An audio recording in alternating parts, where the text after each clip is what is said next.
بسم اللہ کے ساتھ ایک نئی سفر کی شروعات۔ یہ ہے دا وے آف اقرا کی کہانی۔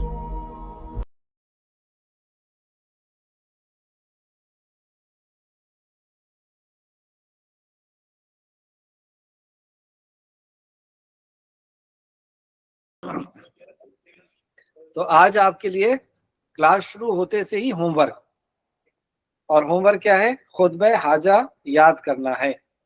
اور خطبہ حاجہ یاد کرنے کا ایک بہترین طریقہ یہ ہے کہ امی جب کلاس میں آتی ہیں، رات والی کلاس میں امی بھی رہتی ہوں گی، ابو بھی رہتے ہوں گے، تو رات والی کلاس میں امی کے ساتھ شروع میں بیٹھنا ہے۔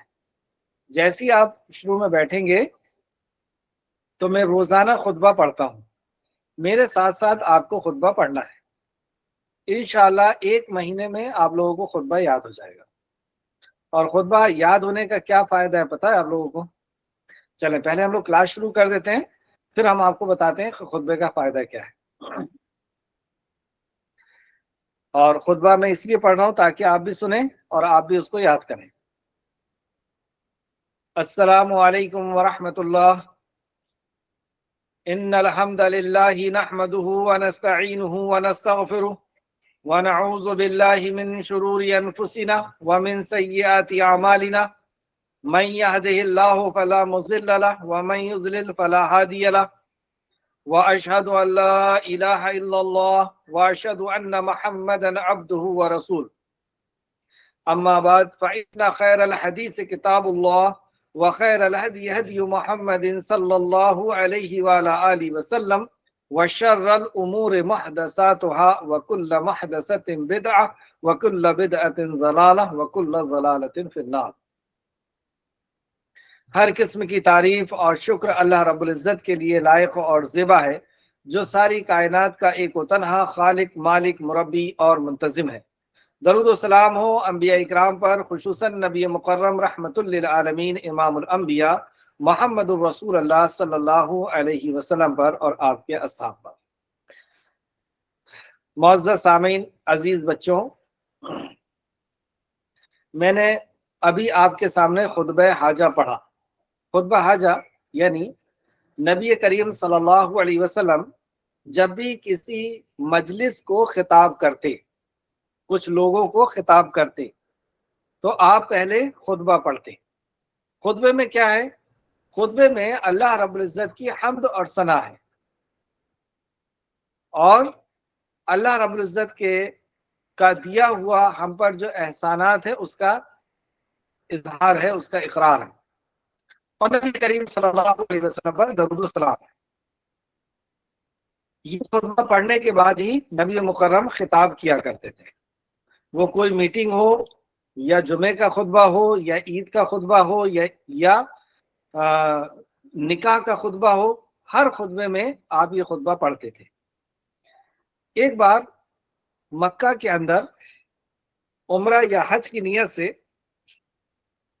ایک صاحب آئے، تو مکہ کے لوگوں نے ان سے کہا کہ محمد کی بات نہیں سننا صلی اللہ علیہ وسلم، کیونکہ وہ جادوگر ہیں، کیونکہ وہ شاعر ہیں، اور اس طریقے سے الگ الگ ناموں سے برائی بتا کر کے وہ روکنے کی کوشش کرنے لگے۔ تو یہ اپنے قبیلے کے سردار تھے، پڑھے لکھے شخص تھے، انہوں نے کہا کہ ایسا کیا محمد بتائیں گے کہ میں گمراہ ہو جاؤں گا؟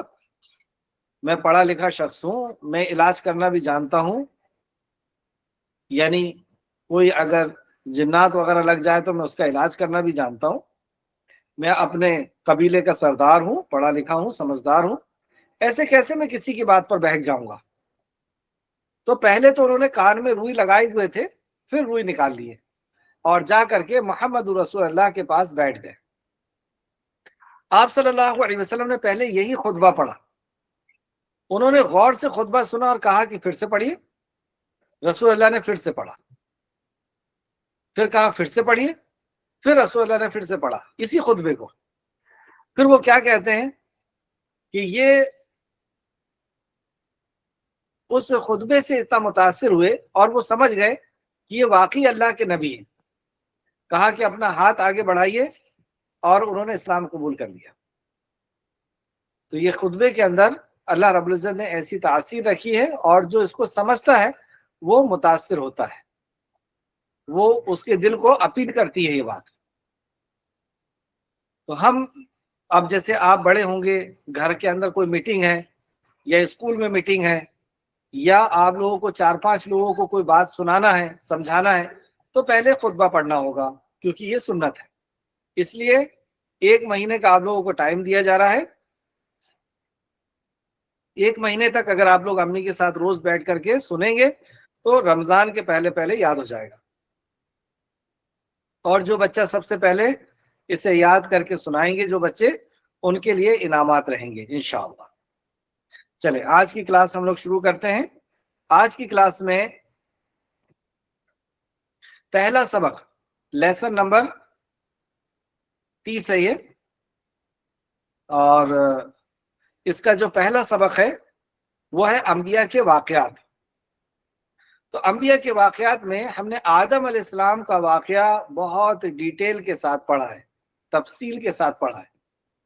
آدم علیہ السلام کے اس دنیا سے رخصت ہو جانے کے بعد 10 جنریشن تک،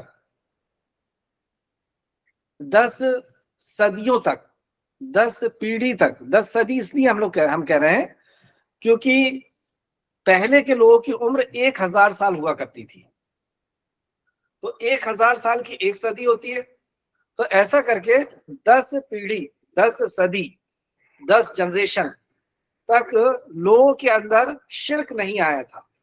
شرک نہیں آیا تھا مطلب ظلم نہیں آیا تھا،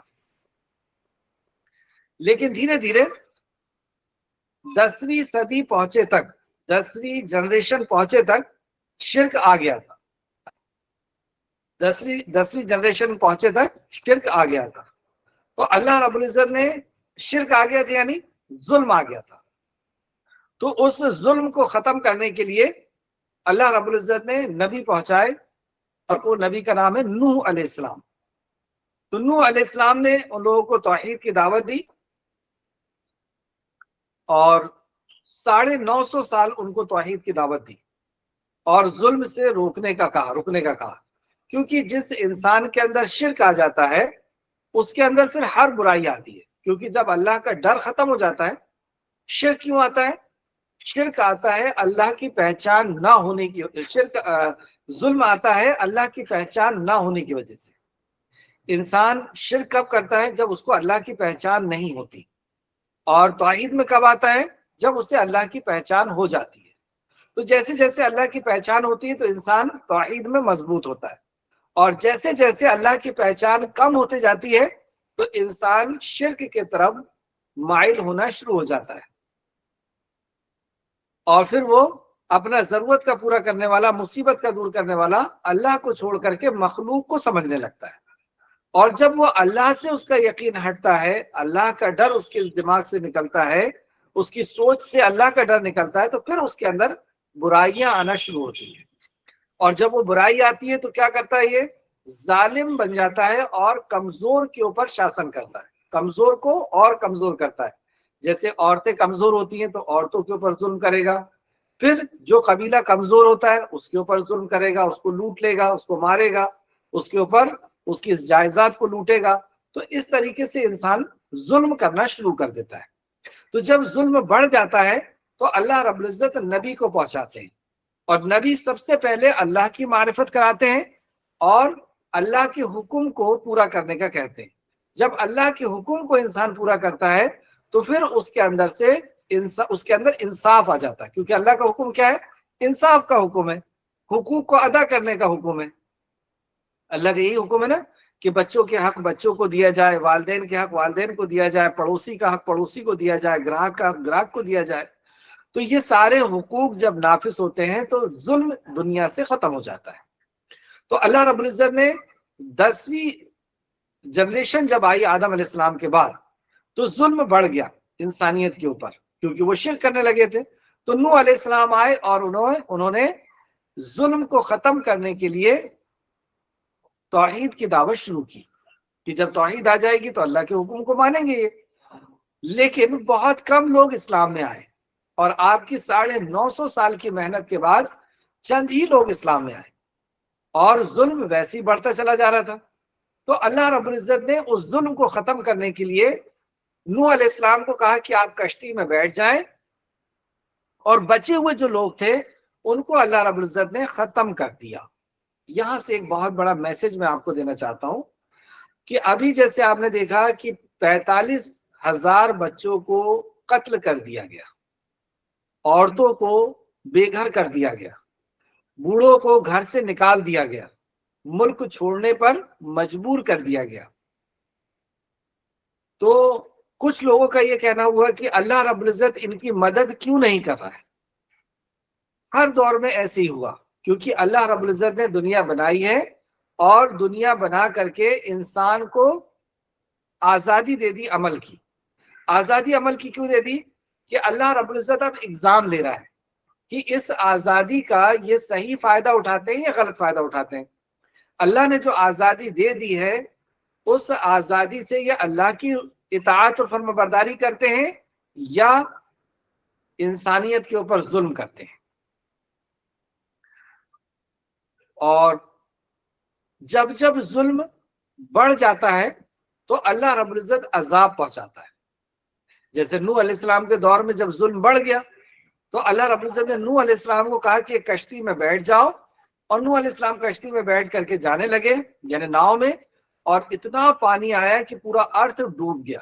یعنی جتنے ظالم لوگ تھے ان کو سب کو ختم کر دیا گیا. تو اللہ رب العزت ظلم کو جب انتہا ہو جاتی ہے ظلم کی تو اس کو ختم کرتا ہے.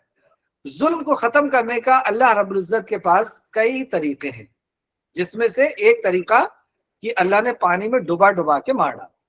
اسی طریقے سے فرعون کو بھی مار ڈالا پانی میں ڈبا ڈبا کر کے، کیونکہ وہ بھی بچوں کو قتل کرتا تھا، لڑکوں کو قتل کرتا تھا، لڑکیوں کو زندہ چھوڑتا تھا فرعون بھی. ایک طریقہ یہ ہے. دوسرا طریقہ یہ کہ زمین پھٹ جاتی ہے اور انسان اس میں دھس جاتا ہے. ایک طریقہ یہ بھی ہے اللہ رب العزت کا کہ اللہ رب العزت نبیوں کے ساتھیوں کو طاقتور بناتا ہے. نبی کے ساتھی مل کر کے پھر جہاد کرتے ہیں، اس کو دھرم یدھ بھی کہتے ہیں. اور پھر جو ظالم لوگ ہیں انہیں مار کر کے اور ظلم کو ختم کیا جاتا ہے، یا ان کو جیل میں ڈال کر کے ظلم کو ختم کیا جاتا ہے. ایک طریقہ یہ ہے. ایک طریقہ یہ ہے کہ اللہ ظلم کو ختم کرنے کے لیے ایک اور ظالم کو پہنچاتا ہے، تو وہ ظالم بڑے ظالم کو ختم کر دیتا ہے. جیسے پہلے کچھ صدی پہلے مسلمان کو پاور ملا تھا تو مسلمان دنیا میں ظلم کرنے لگے، تو ان کو ختم کرنے کے لیے اللہ نے تاتاری ایک قوم کو طاقت دی، ان کی مدد کی، اور تاتاریوں نے مسلمانوں کو خوب مارا کیونکہ وہ ظلم کر رہے تھے. پھر جب تاتاریوں کا ظلم بڑھ گیا تو پھر دوسری قوم آئی اور یہودیوں نے پھر ظلم کرنا شروع کر دیا. جب یہودیوں نے انسانیت کے اوپر ظلم کرنا شروع کر دیا تو اس کو ہٹانے کے لیے اللہ نے ہٹلر کو پہنچا دیا. ہٹلر نے مارا اور خوب مارا یہودیوں کو، یہاں تک کہ یہودیوں کو ایک پیس پیس کر کے اور کھیت کی کھاد بنا دیا. اس نے کھیت میں کھاد کی طرح ان کے جسموں کو ڈال دیا اور کچھ یہودیوں کو چھوڑ دیا. اور چھوڑ کر کے کیا بولا ہٹلر نے کہ میں نے اس لیے چھوڑا ہوں کہ دنیا جان لے کہ میں نے ان یہودیوں کو کیوں مارا ہے. اور آج دنیا نے جان لی کہ وہ جو چھوٹے سے یہودی تھوڑے سے بچے ہوئے تھے وہ لوگ اب ظلم کر رہے ہیں، اور وہ یہودی کس قدر ظلم کر رہے ہیں آپ دیکھ سکتے ہیں. تو یہ ایسا نہیں ہے کہ اللہ رب العزت انسان، اگر اللہ رب العزت ایسے ظالموں کو سزا نہیں دیتا تو دنیا کب سے ختم ہو جاتی، یا ظالم ہی ظالم بستے دنیا میں، انسانیت نام کی چیز ختم ہو جاتی. تو اللہ رب العزت ہر دور میں یا تو انبیاء کو پہنچا کر کے اور انبیاء کی فوج سے، انبیاء کے ساتھیوں کے ذریعے سے ظلم کو ختم کیا، یا اللہ نے آسمان سے عذاب پہنچا کر کے ظلم کو ختم کیا، یا ایک چھوٹے ظالم سے بڑے ظالم کو لڑوا کر کے ظلم کو ختم کیا. لیکن اللہ ہر دور میں ظلم کو ختم کرتا ہے. کچھ لوگ ایسا کہتے ہیں کہ 45,000 بچے مارے گئے، اللہ رب العزت مدد کیوں نہیں کر رہا؟ تو اللہ رب العزت کے مدد کرنے کا ایک وقت ہوتا ہے. جو اللہ رب العزت نے طے کیا ہے، اور وہ حکیم ہے، وہ خوب جانتا ہے کہ کتنا ظلم بڑھ جائے گا اس کے بعد مجھے اس ظلم کو ختم کرنا ہے۔ تو یہ اللہ کے اختیار کی بات ہے۔ انشاءاللہ تعالیٰ یہ جو ظلم ابھی دنیا میں چل رہا ہے، اس کو بھی اللہ رب العزت اپنی تدبیر سے اپنی تدبیر سے جو ہے وہ ختم کرے گا، کیونکہ ہر دور میں اللہ نے ظلم کو ختم کیا ہے۔ اس کے پہلے بھی دیکھیں، ظلم بڑھ رہا تھا تو کووڈ آیا، اور کووڈ نے کئی ظالموں کو موت کی نیند سلا دیا۔ تو ایسا حادثے دنیا میں ہوتے رہتے ہیں، اور بیلنس اللہ رب العزت بناتے رہتا ہے، یعنی دنیا میں امن و امان کو اللہ رب العزت قائم رکھتا ہے۔ تو جب نوح علیہ السلام بھی اس دنیا سے چلے گئے، اور پھر اس کے بعد کئی جنریشن نکلنے کے بعد، جیسے نوح علیہ السلام کے ناؤ میں جو بیٹھے ہوئے بچے تھے، 3 بیٹے بیٹھے تھے، اور انہی 3 بیٹوں سے پھر دنیا کے اندر آبادی بڑھی۔ تو نوح علیہ السلام کے جو 3 بیٹے تھے، ان میں سے ایک بیٹے کی جنریشن سے قوم عاد پیدا ہوئی۔ اب قوم عاد عرب کے علاقے میں ارم نامی شہر میں یہ آباد تھے۔ ارم نامی شہر میں یہ آباد تھے۔ یہ شہر کہاں ہے؟ یمن اور عمان کے درمیان ہے۔ یمن اور عمان کے درمیان ہے، اور اسے 1000 ستون کا شہر بھی کہا جاتا ہے۔ اللہ نے انہیں بہت سی نعمتیں دی تھی، جیسے انہیں اچھا جسم دیا تھا، اچھی کھیتیاں دی تھی، پانی دیا تھا، یعنی خوشحال زندگی تھی۔ تو یہ بڑے بڑے محلات بناتے تھے اپنی شان و شوکت بتانے کے لیے۔ انسان کیا کرتا ہے اپنی شان و شوکت بتانے کے لیے؟ اچھی گاڑیاں لیتا ہے، اچھے کپڑے پہنتا ہے، اور اچھی بلڈنگ بناتا ہے، اور اچھی لوگوں کو دعوت کرتا ہے تاکہ اس کی شان پتہ چلے۔ تو ان کو اللہ رب العزت نے خوب دولت دی تھی، خوب اچھی زمینیں تھیں، خوب پانی تھا، اچھے باغات تھے۔ تو ان کو غرور آ گیا۔ اب وہ غرور اس قدر آ گیا کہ یہ بڑی بڑی عمارتیں بنا کر کے غرور کرنے لگے۔ ان کے دور میں، اور نوح علیہ السلام کے بعد، کیونکہ نوح علیہ السلام نے جو ناؤ میں بیٹھے ہوئے لوگ تھے وہ سب کے سب متقی اور پرہیزگار تھے، وہ شرک کرنے والے نہیں تھے۔ تو زمین میں اب شرک نہیں تھا، اللہ کی نافرمانی نہیں تھی، یعنی ظلم نہیں تھا۔ ظلم کسے کہتے ہیں؟ کسی چیز کو اس کے مقام پر نہ رکھنا، یہ ظلم ہوتا ہے۔ یعنی ہم کوئی کام کریں اور اس میں اللہ کا حکم نہ ہو، انصاف نہ ہو۔ جیسے غریب کو ہم مار رہے ہیں کیونکہ وہ غریب ہے، کمزور ہے، عورتوں کے اوپر ظلم کر رہے ہیں کیونکہ وہ کمزور ہے، وہ بدلہ نہیں لے سکتی، کوئی غریب قبیلہ ہے تو اس کے اوپر ظلم کر رہے ہیں، پھر شراب پی رہے ہیں، جوا کھیل رہے ہیں، چوری کر رہے ہیں، مرڈر کر رہے ہیں۔ تو یہ ظلم پھر سے بڑھ جاتا ہے۔ اور یہ ظلم کون کرتا ہے؟ یہ ظلم کرتا ہے مشرک۔ مشرک کیوں کرتا ہے یہ ظلم؟ کیونکہ اس کو اللہ کا ڈر نہیں، اللہ کی معرفت نہیں، اور وہ اللہ کا حق بھی کسی اور کو دیتا ہے۔ تو جب بندہ بڑا ظلم کرتا ہے، ہاں، تو ہم لوگ کہاں پر تھے کہ ہر دور میں اللہ رب العزت نے ظلم کو ختم کرنے کے لیے نبی بھیجا۔ اور نبی نے ظلم کو کیسے ختم کیا؟ نبی سمجھ گئے تھے کہ ظلم ہو کیوں رہا ہے۔ جیسے نبی اصل میں روح کے ڈاکٹر ہوتے ہیں، ہم لوگ جیسے دیکھتے ہیں جسم کے ڈاکٹر۔ تو جسم کے ڈاکٹر کے بعد جب کوئی مریض جاتا ہے تو جسم کا ڈاکٹر اگر وہ قابل ڈاکٹر ہے تو وہ یہ پتہ لگاتا ہے کہ اس کو یہ بیماری کیوں ہوئی ہے۔ اگر قابل ڈاکٹر ہے، ٹیلنٹڈ ڈاکٹر ہے، تو وہ یہ پتہ لگاتا ہے کہ اس شخص کو یہ بیماری کیوں ہوئی۔ جیسے اگر آپ ملیریا کے پیشنٹ ہیں اور ہر ہفتے آپ ڈاکٹر کے پاس جا رہے ہیں ملیریا کی بیماری کو لے کر کے، تو اگر ٹیلنٹڈ ڈاکٹر ہے تو وہ آپ سے ہر مہینے اگر وہ ملیریا کی دوا دے گا تو ملیریا کی دوا بہت ہیوی ہوتی ہے، آپ کا جسم کمزور ہو جائے گا۔ تو وہ کیا سوچے گا کہ اس کو ملیریا کیوں ہو رہا ہے؟ پھر وہ آپ سے پوچھے گا کہ آپ کہاں رہتے ہیں؟ آپ کس ایریے میں رہتے ہیں؟ تو آپ بتائیں گے کہ میں وہ فلاں پانی کے قریب والے ایریے میں رہتا ہوں، تالاب کے قریب رہتا ہوں، سمندر کے قریب رہتا ہوں. تو وہ کہے گا اچھا نالے کے قریب رہتا ہوں، اچھا وہاں پہ مچھر بہت ہے اور مچھر کاٹنے کی وجہ سے آپ کو ملیریا ہو رہا ہے. تو پھر وہ آپ کو مشورہ دے گا کہ آپ اپنی جگہ بدل لیں، وہاں سے گھر بدل لیجئے، کیونکہ مچھر آپ کو کاٹ رہا ہے اور آپ کو ملیریا ہو رہا ہے.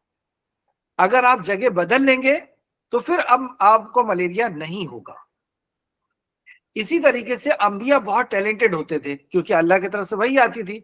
تو انبیاء دیکھتے تھے کہ ان کے اندر یہ برائی کیوں ہے، یہ کیوں شراب پیتا ہے، کیوں چوری کرتا ہے، کیوں مرڈر کرتا ہے، کیوں امی ابو کو جو ہے ستاتا ہے. اس لیے کیونکہ اس کو اللہ کا ڈر نہیں ہے، اللہ کی معرفت نہیں ہے، اور اللہ کی معرفت نہ ہو کر کے یہ شرک بھی کرتا ہے.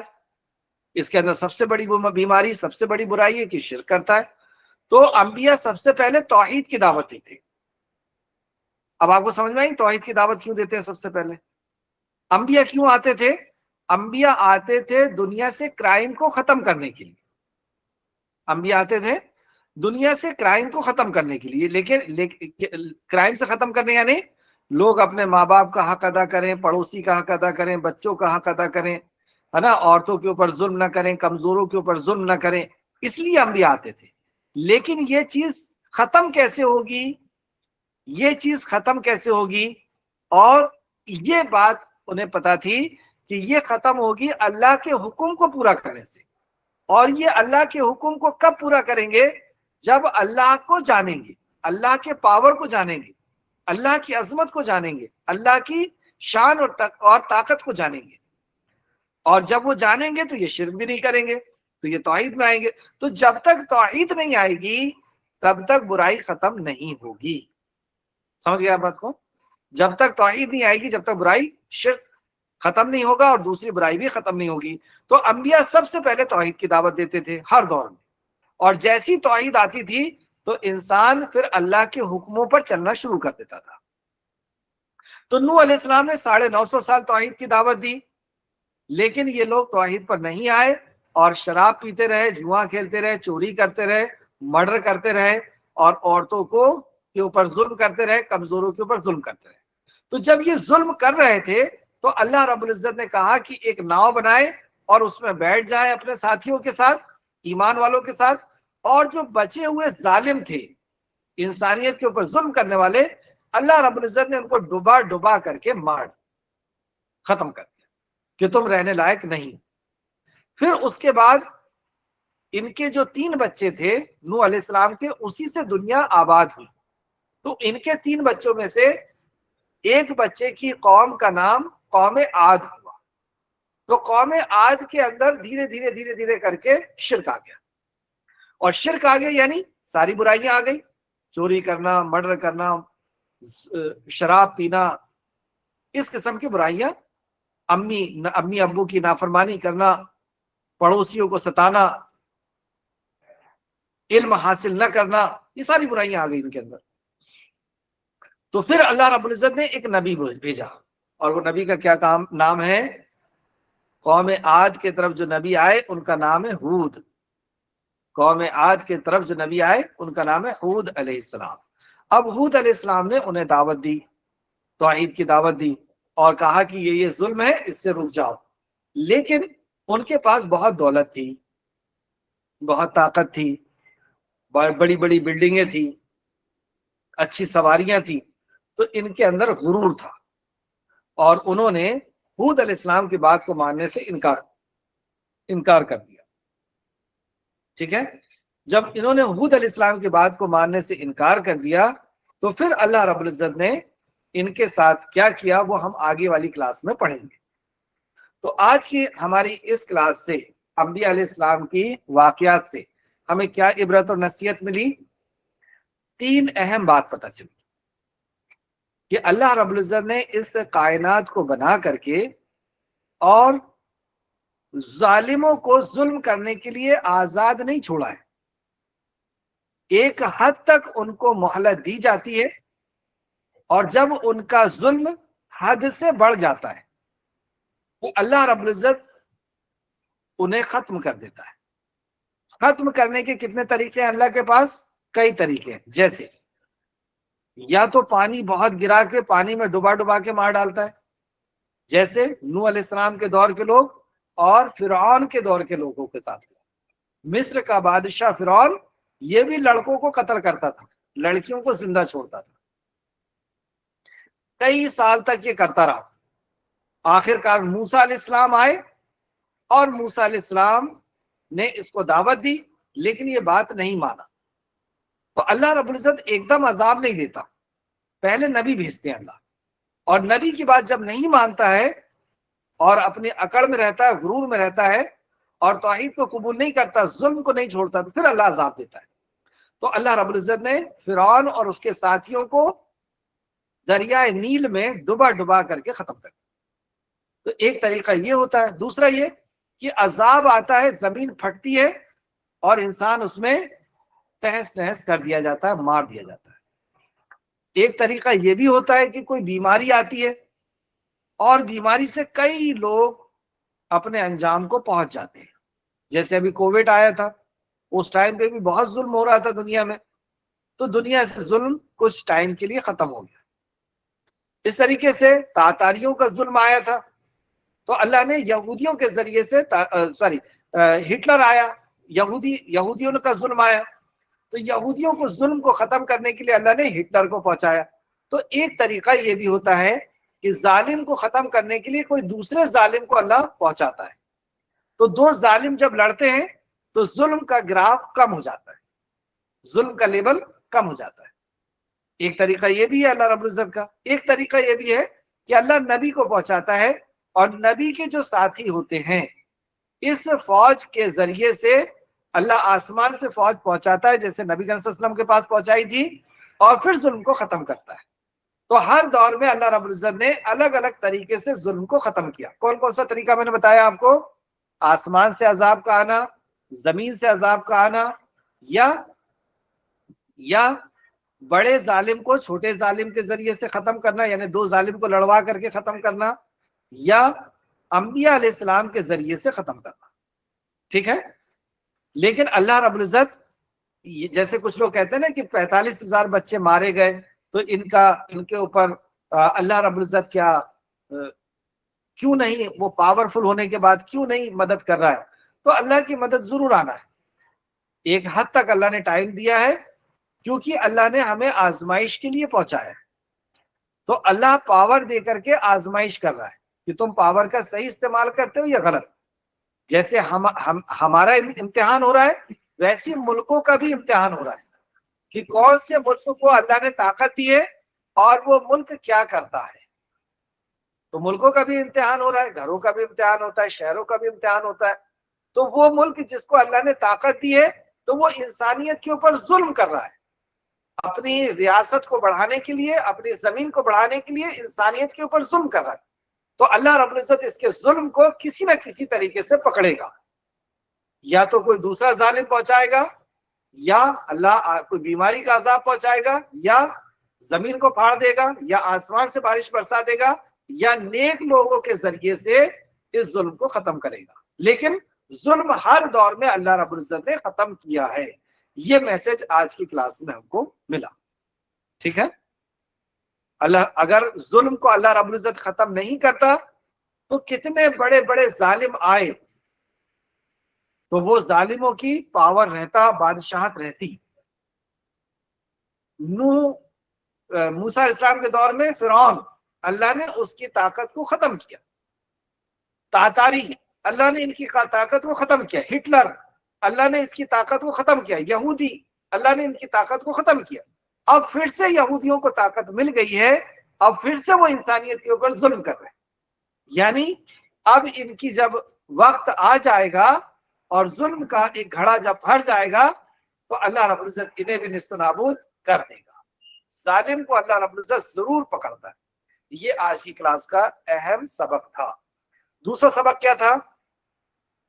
دوسرا سبق یہ تھا کہ انبیاء علیہ السلام کرائم کو کنٹرول کیسے کرتے تھے۔ تو انبیاء علیہ السلام کو یہ بات پتا تھی کہ انسان کرائم کیوں کرتا ہے، تو انسان کرائم کیوں کرتا ہے اور وہ اچھا عمل کیوں نہیں کرتا، اللہ کے حکموں پہ کیوں نہیں چلتا؟ کیونکہ وہ اللہ کو نہیں جانتا، اللہ کی اسے معرفت نہیں. تو اللہ کی معرفت نہ ہونے کی وجہ سے وہ شرک کرتا ہے اور پھر ہر قسم کا ظلم کرتا ہے. کیونکہ جو شرک کرتا ہے، شرک تو سب سے بڑا گناہ ہے، تو جو شرک کرتا ہے وہ سارے گناہ کرتا ہے. ایک انسان اگر وہ شراب پیتا ہے تو کیا وہ تمباکو نہیں کھائے گا؟ کیا وہ سگریٹ نہیں پیے گا؟ تو تمباکو اور سگریٹ تو چھوٹا گناہ ہے. تو جب بڑا گناہ انسان کرتا ہے جیسے شرک کرتا ہے تو پھر چھوٹے گناہ اس کے لیے آسان ہو جاتے ہیں.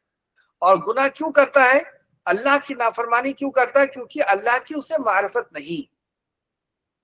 تو انبیاء جب آتے تھے تو سب سے پہلے اللہ کی معرفت بتاتے تھے، اللہ کی عظمت، اللہ کی پکڑ، اللہ رب العزت کا سے محبت پیدا کرواتے تھے تاکہ اللہ کی محبت میں انسان گناہوں کو چھوڑ دے. جیسے ابو کی محبت میں ہم لوگ کئی برے کام نہیں کرتے ہیں، امی کی محبت میں کئی برے کام نہیں کرتے ہیں، ایسی ہمیں اللہ کی محبت ہو اور اللہ کی محبت میں ہم گناہ کے کام چھوڑ دیں، اور اللہ کی پٹائی کا ڈر ہو اور ہم گناہ کے کام چھوڑ دیں. تو انبیاء علیہ السلام سب سے پہلے کس چیز کی دعوت دیتے تھے؟ توحید، اور شرک سے انہیں روکتے تھے، یعنی اللہ کی معرفت بتاتے تھے. اس کے ذریعے سے کرائم ختم ہو جاتا تھا. لیکن کچھ لوگ ایسے ہوتے تھے جو توحید کو قبول نہیں کرتے تھے. تو جو توحید کو قبول نہیں کرتے تھے اللہ رب العزت انہیں مار مار کر کے ختم کر دیتا تھا. چلیں، یہ ہماری پہلی کلاس تھی، پہلا سبق تھا. دوسرا سبق ہے ہمارا آداب اور دعائیں. آداب اور دعا میں ہم آج پڑھنے والے ہیں اگر ہمیں غصہ آئے تو ہم کیا کریں. غصہ آتا ہے نا؟ اچھا، غصہ کیوں آتا ہے؟ غصہ آتا ہے جب ہمارے مزاج کی خلاف کوئی کام ہوتا ہے. ہمارے مزاج کے خلاف یعنی ہم سوئے ہوئے ہیں، اور ہمارا مزاج یہ ہے کہ ہم کو اٹھنا نہیں ہے. آج سنڈے ہے، اسکول نہیں جانا، تو ہم کو اٹھنا نہیں ہے. اب امی نے اگر اٹھا دی تو غصہ آ گیا، کیونکہ ہمارے مزاج کے خلاف بات ہو گئی. بھائی نے اٹھا دیا، غصہ آ گیا. ہم جو ہے بازار کی چیز کھانا چاہتے ہیں اور امی ہم کو اپنے ہاتھ سے بنا کر کے کوئی اچھی چیز کھلانا چاہتی ہیں، لیکن ہم چاہتے ہیں کہ ہم بازار کا کھائیں، تو ہمارے مزاج کے خلاف بات ہو گئی، ہمیں غصہ آ گیا. ہم یہ چاہتے ہیں کہ ہم گیم کھیلیں موبائل میں، لیکن ابو نے موبائل چھین لیے، تو ہمارے مزاج کے خلاف بات ہو گئی، تو ہمیں غصہ آ گیا. تو مزاج کے خلاف بات ہوئی اس لیے غصہ آیا. اور غصہ کیا کرتا ہے؟ اللہ اکبر، غصہ عقل میں پردہ ڈال دیتا ہے، پھر انسان بڑی بڑی غلطی کرتا ہے. جو بھی انسان غلطی کرتا ہے نا، اگر آپ اس کے اوپر غور کریں تو وہ غصے کی وجہ سے غلطی کرتا ہے. تو ہمیں یہ سوچنا ہے آج کی کلاس میں کہ غصہ کیوں آتا ہے؟ مزاج کے خلاف بات ہونے پہ. تو مزاج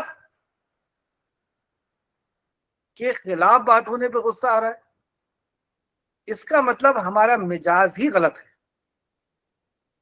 تو ہمیں اپنے مزاج کو کنٹرول کرنا پڑے گا. مزاج غلط ہے یعنی ہمارا مزاج کھیلنے کا بن گیا ہے، ہمارا مزاج موبائل دیکھنے کا بن گیا ہے، ہمارا مزاج سوتے رہنے کا بن گیا ہے، ہمارا مزاج بازار کی چیز کھانے کا بن گیا ہے، نوڈلز وغیرہ.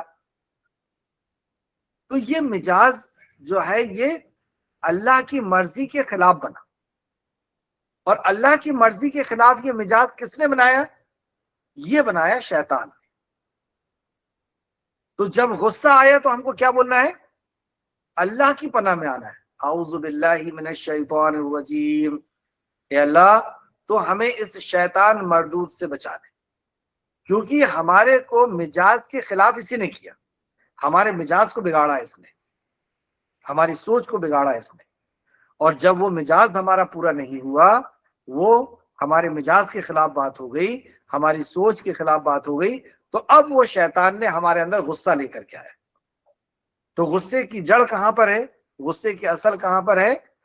غصے کی اصل ہے ہماری غلط عادت. اور غلط عادت کس نے پیدا کیا؟ یہ شیطان نے پیدا کیا.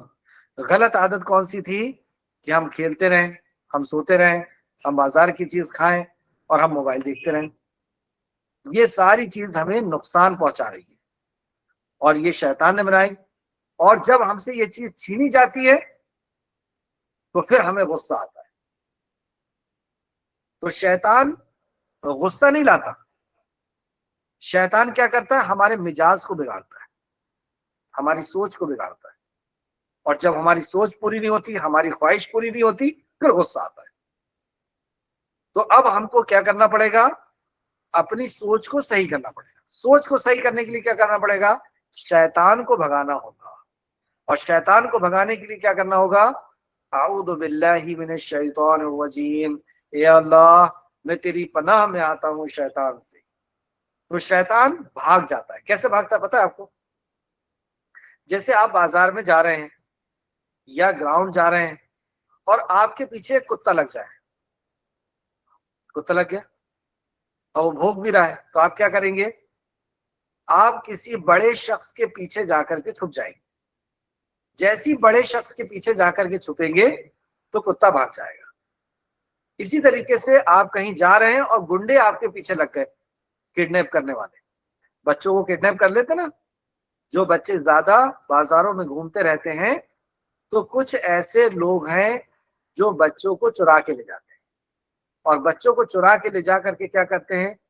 ان کے پارٹس بیچ دیتے ہیں، کڈنی، آئرس وغیرہ وغیرہ، یا پھر اس بچے کو ہی بھیج دیتے ہیں تو وہ کسی کمپنی میں پھر کام کرتا رہتا ہے. تو امی ابو کے حکم کے خلاف ہم کو گھر سے نہیں جانا چاہیے، کیونکہ امی ابو جانتے ہیں کہ کہاں پر ایسے لوگ ہیں تو آپ کو وہاں جانے سے روکتے ہیں. بہرحال اگر آپ کہیں جا رہے ہیں اور گنڈے آپ کے پیچھے لگ گئے، کڈنیپ کرنے والے، تو آپ کیا کریں گے؟ دوڑتے دوڑتے دوڑتے دوڑتے ایک انسپیکٹر کے پیچھے، پولیس والے کے پیچھے جا کر کے چھپ جائیں گے. تو گنڈے پولیس والے کو دیکھ کر کے کیا ہوگا؟ گنڈے جب پولیس والوں کو دیکھیں گے تو کیا کریں گے؟ بھاگ جائیں گے.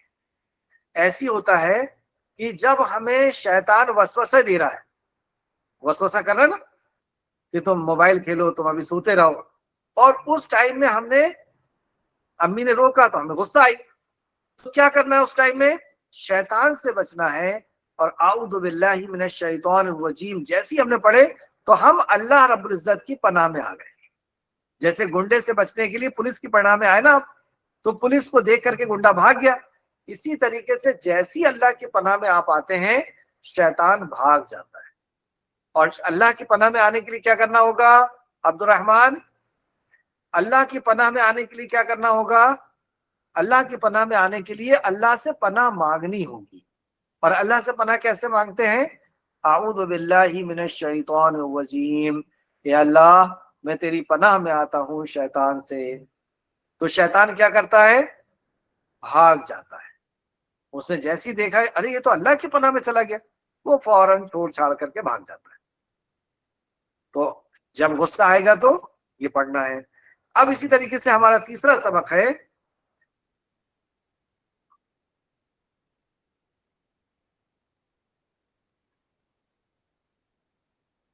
حدیث. تیسرا سبق ہے ہمارا حدیث. تو حدیث کے تعلق سے ایک حدیث ہم سیکھیں گے. حیا، حیا جانتے ہیں آپ کس کو کہتے ہیں؟ حیا یعنی شرم. شرم یعنی گناہوں سے شرم، اللہ کی نافرمانی سے شرم. تو گناہوں سے شرم یعنی اللہ سے شرم آنا. تو جس کے اندر سے شرم نکل جاتی ہے تو پھر وہ ہر قسم کے گناہ کے کام کرتا ہے. اور جو بندہ اللہ سے شرماتا ہے وہ گناہ نہیں کرتا. اور اللہ سے شرم کیوں آتی ہے؟ یہ ایمان کی وجہ سے آتی ہے. تو حیا ایمان کا ایک حصہ ہے. شرم، گناہوں سے شرم آنا، گناہوں سے شرمانا، یہ ایمان کا ایک حصہ ہے. گناہوں سے شرمانا یہ ایمان کا ایک حصہ ہے. جیسے ہم اکیلے میں بیٹھے ہوئے ہیں تو گناہ کرنے میں ہم کو شرم آتی ہے اللہ سے. اگر ہم کو واقعی شرم آ رہی ہے تو یہ ایمان کا حصہ ہے. اور اکیلے میں بیٹھ کر کے ہم کو گناہ کرنے میں شرم نہیں آ رہی تو گویا کہ ایمان ہمارا بہت کمزور ہے، یا ہو سکتا ہے کہ ہو ہی نہ. اگر ہم بالکل ہی بے شرم ہو گئے ہیں اور اللہ سے نہیں شرما رہے ہم گناہ کرنے میں تو پھر ہمارا ایمان بہت کمزور ہے. تو حیا ایمان کا حصہ ہے. اگر ہم گناہ کرنے سے شرماتے ہیں یعنی ہمارے اندر ایمان ہے. تو حدیث کیا ہے؟ نبی کریم صلی اللہ علیہ وسلم نے فرمایا، قال رسول اللہ صلی اللہ علیہ وسلم، الحیاء شعبۃ من الایمان. الحیاء شعبۃ من الایمان. حیا ایمان کا حصہ ہے. الحیاء شعبۃ من الایمان. الحیاء شعبۃ من الایمان. حیا ایمان کا حصہ ہے. اور حیا یعنی شرم. شرم کس سے اور شرم کیوں؟ شرم اللہ سے اور شرم گناہ سے. گناہ کرنے میں اللہ سے شرم. تو جس کو گناہ کرنے میں اللہ سے شرم نہیں آتی وہ ایمان میں کمزور ہے. ٹھیک ہے؟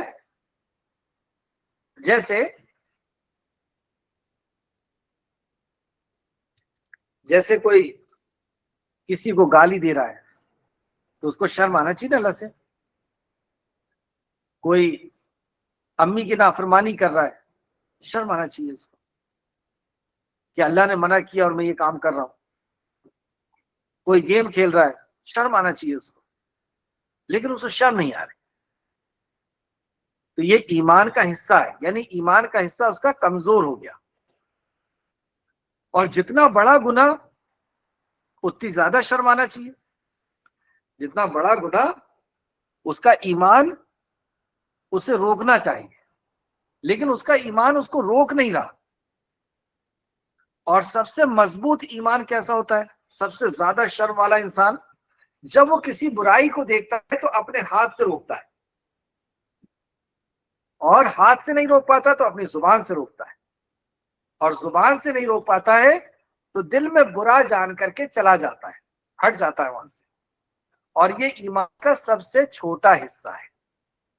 یعنی اس کو اتنی حیا ہے کہ وہ گناہ میں شامل نہیں ہوا، وہ اس گناہ سے بچنے کے لیے چلا گیا وہاں سے، ہٹ گیا وہاں سے. تو یہ ایمان کا سب سے چھوٹا حصہ ہے. اس کے اندر شرم باقی ہے، حیا باقی ہے. اور جس کے اندر حیا ہی نہ ہو تو پھر وہ گناہ میں خود ہی شامل ہو جاتا ہے. روکنا تو بات بہت دور کی کہ وہ ہاتھ سے روکے، زبان سے روکے، دل میں برا جان کر کے ہٹ جائے، وہ خود ہی برائی کرنے لگ جاتا ہے. تو ہم اگر برائی سے رک رہے ہیں اس کا مطلب ہمارے اندر حیا ہے. حیا ہے یعنی ایمان ہے. تو ہم سب کو ایمان والا بننا ہے نا. ایمان والا یعنی اللہ کا دوست. ایمان والا ولی الذین آمنوا. اللہ نے فرمایا ولی الذین آمنوا، میں ایمان والوں کا دوست ہوں. تو اللہ کا دوست بننا ہے نہیں بننا ہے آپ کو کہ شیطان کا دوست بننا ہے؟ جی، اللہ کا دوست بننا ہے کہ شیطان کا دوست بننا ہے؟ اللہ کا دوست بننا ہے نا. ماشاءاللہ دیکھیں آپ لوگوں کے اوٹ ہلتے ہوئے لپس جو ہے ہلتے ہوئے مجھے نظر آ رہے ہیں کہ آپ لوگ یہ کہہ رہے ہیں کہ نہیں اللہ کا دوست بننا ہے، شیطان کا دوست نہیں بننا ہے. تو اللہ کا دوست بننے کے لیے کیا چاہیے؟ ہمیں ایمان چاہیے. اور ایمان ہے یا نہیں ہے کیسے پتا چلے گا؟ وہ حیا سے پتا چلے گا، شرم سے. شرم کس چیز سے؟ گناہ سے. تو گناہ سے جتنا زیادہ شرم آئے گی یعنی ایمان اتنا ہمارا ہے. اور سب سے مضبوط ایمان کیا؟ کہ گناہ کو دیکھ کر کے ہاتھ سے روک دے، پھر اس سے کم زبان سے روکے، پھر اس سے کم دل میں برا جانے اور وہاں سے ہٹ جائے. کریں گے انشاءاللہ سبھی بچے ایسا؟ سب بچے حیا والے بنیں گے، گناہ سے حیا کرنے والے. یہ سنن نسائی کی حدیث ہے. سنن نسائی حدیث نمبر 506. تو حدیث کا نمبر بھی یاد کریں گے، حدیث بھی یاد کریں گے، ترجمہ بھی یاد کریں گے اور اس پر عمل بھی کریں گے انشاءاللہ۔ ٹھیک ہے، یہیں پہ ہم اپنی بات کو ختم کرتے ہیں اس دعا کے ساتھ کہ اللہ رب العزت آپ کو، مجھے اور ہم سب کو اللہ رب العزت حیا والا بنائے، ایمان والا بنائے، آمین یا رب العالمین۔ السلام علیکم ورحمۃ اللہ وبرکاتہ۔